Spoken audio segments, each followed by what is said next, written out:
That sinking feeling part 2 follows on from that sinking feeling part 1. We bought a used office chair for me for a study. It's where I sit and do lots of writing and write books and all that kind of stuff. And I was sharing it. Well, I say sharing a desk with Jo. We were sharing a workspace. She'd be in there sometimes, me at other times. And I liked her chair, but I like to leave it set up for her for whenever she needed to come home and get her work done. It's just there to go. So we bought a used chair, and I talked in the previous video how it kept sinking every so often. Now, I checked when I bought it. I sat on it. I went up and down with a lever, and it was all great. Got it home, sit on it, and then half an hour later, I'm suddenly sinking down to the floor, which wasn't great. So I talked in the last video how I found an online video, and they sprayed some WD-40, I think it was, anyway, the water displacement stuff, and they sprayed it in a spot, and it increased the gas pressure somehow, and it fixed their chair. And I tried that, and it worked for a bit. But then that fix failed.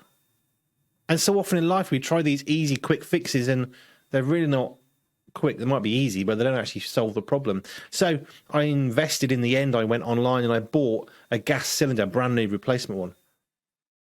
Now, I'd seen loads of stuff about how it can take you hours to get the old gas cylinder. It's only held in with friction, but it's really awkward. And, well, a friend of mine gave me a lump hammer, and I knocked it twice and it fell out. I think sometimes hitting it harder is better.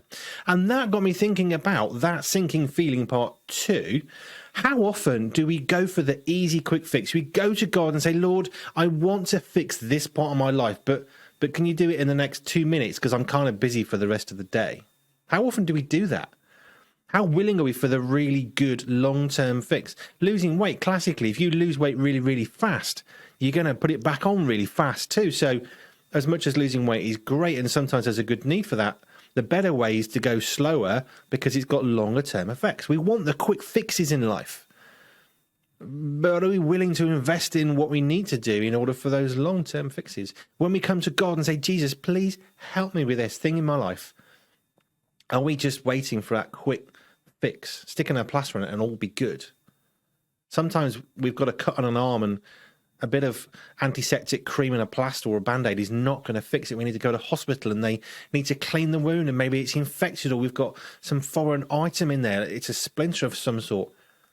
We want the quick fix of the plaster and the cream, but sometimes we actually need a bit more effort and work. So as we go through life, it's great when we can fix things quickly, and there are some really good quick fixes that are really easy that you didn't know you could do that solve a massive, great problem. But sometimes we need to invest in it as well. Just a thought.